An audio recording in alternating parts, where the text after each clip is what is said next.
Hello and welcome to the Smurpy video, and today I'm behind the camera. Yeah, absolutely creepy, right? Who does that? Who lets me behind the camera? Certainly not my wife. Anyway, I thought I'd do something a little bit different. Could be different, maybe it's not. Anyway, I wanted to talk about the vote. It's not necessarily a bad thing. So since Hellfire Gala version 1 in 2021, yes, 2021, the citizens of Krakoa have voted for their X-Men. Now, I'll be honest with you, I always miss these things. I certainly missed it last year. I'm pretty sure I missed it when it first happened.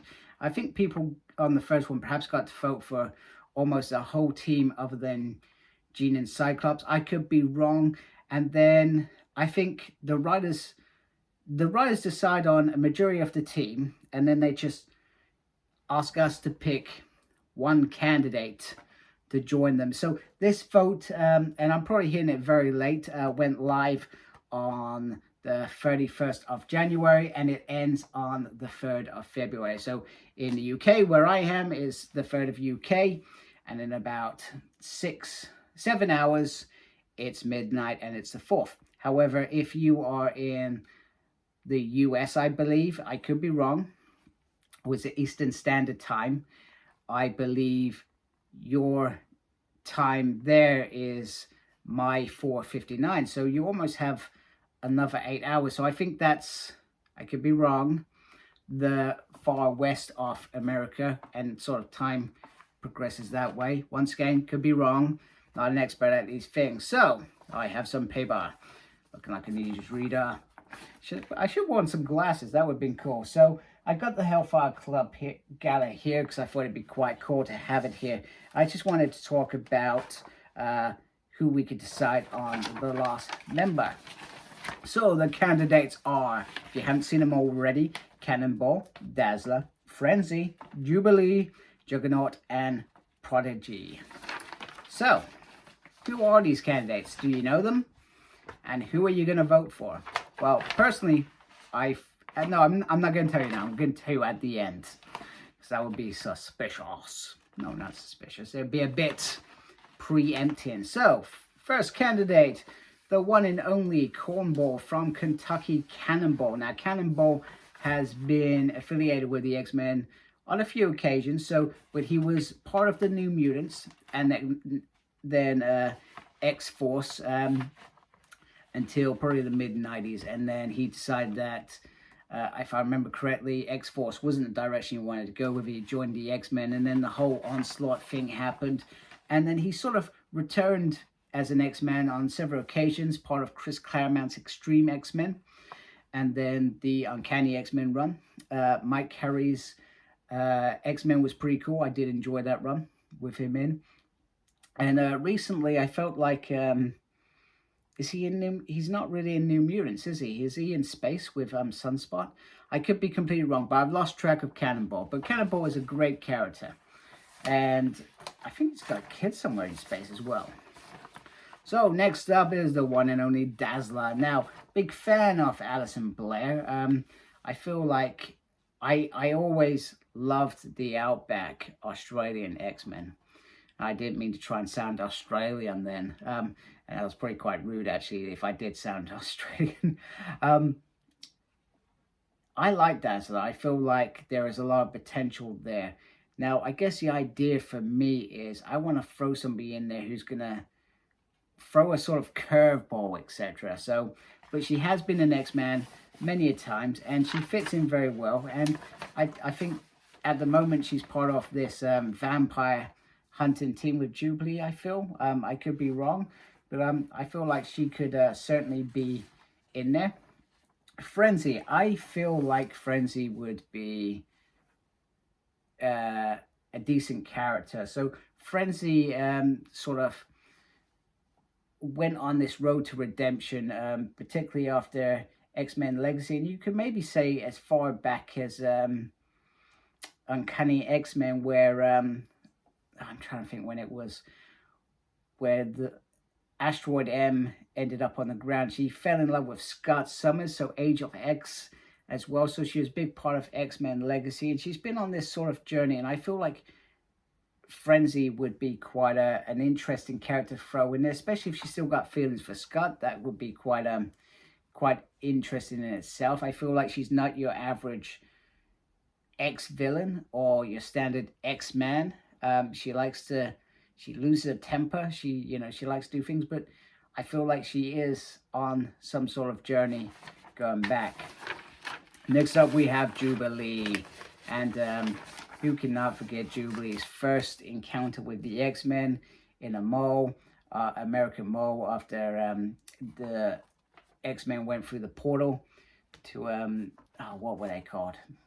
I'm doing this all wrong, clearly. But since then, she's been a vampire. She's been part of Generation X.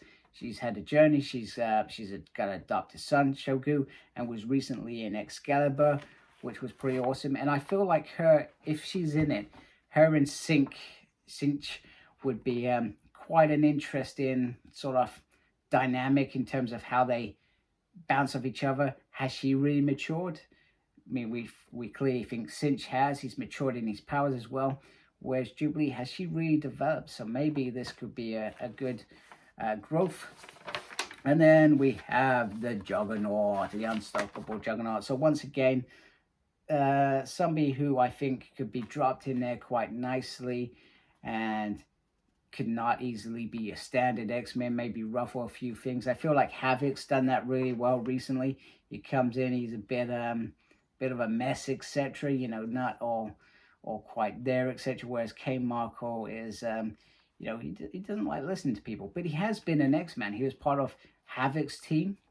I can't remember if Mike Carey was writing that, but Uncanny X-Men by Chuck Austin had him in there. So he has been an X-Man. He has tried to do that road to redemption once upon a time, and it sort of backfired. And then he's sort of been on and off since, not in terms of being an X-Man, but in terms of his appearance, etc. And then finally, Prodigy, big part of New X-Men, which was a brilliant run. You know, once House of M happened, Childhood's Loss was absolutely brilliant. Sorry, I've got an itch.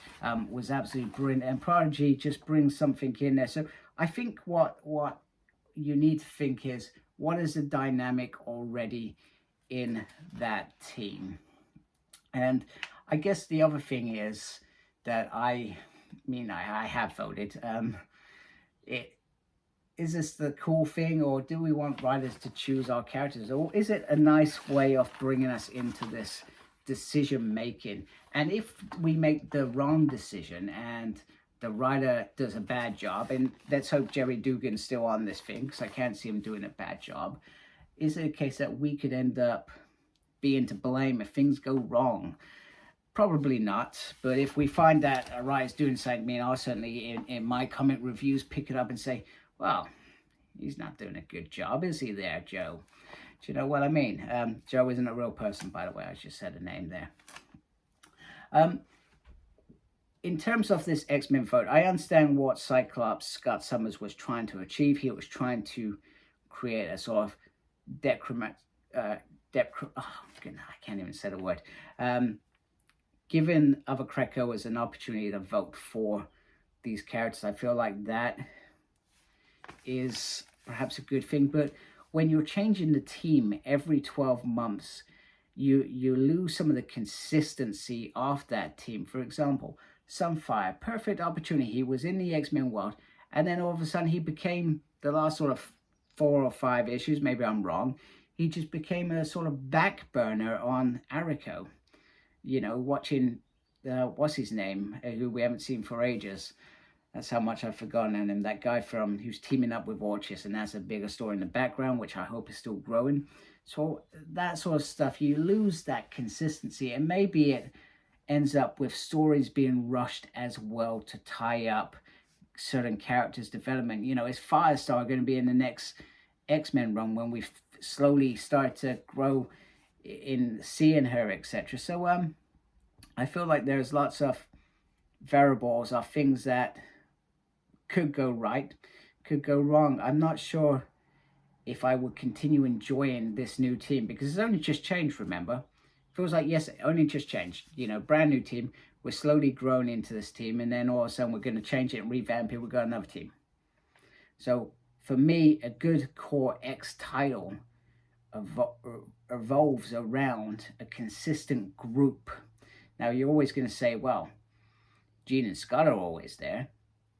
Cinch seems to be always there now, which is cool. And Laura seems to be back. Well, old Laura at the very, well, which is that Laura anyway. So you got 4 core characters, and then, but if you're revolving lots around them, you could lose that group dynamic. And we do want group dynamic. We do want things that aren't so easy between them. But this team I'm starting to like, and then all of a sudden I could have almost a new team. So let me know what you think. So personally, I voted for Frenzy. I voted for Frenzy because I like the fact that she's been on this redemption journey for a very long time, since a very long time. I'm trying to think, was she part of Mike Carey's Rogue's X-Men? I can't remember if she was in that, but she's been on this journey since X-Men Legacy, and I feel like I would like to see that explored more to get her to her full potential, which is being an X-Man. She could be a great X-Man. And you know, we talk about villains being reformed. Some of the best X-Men are villains reformed. You look at Rogue, Emma Frost, Magneto, you know, even Sebastian Shaw.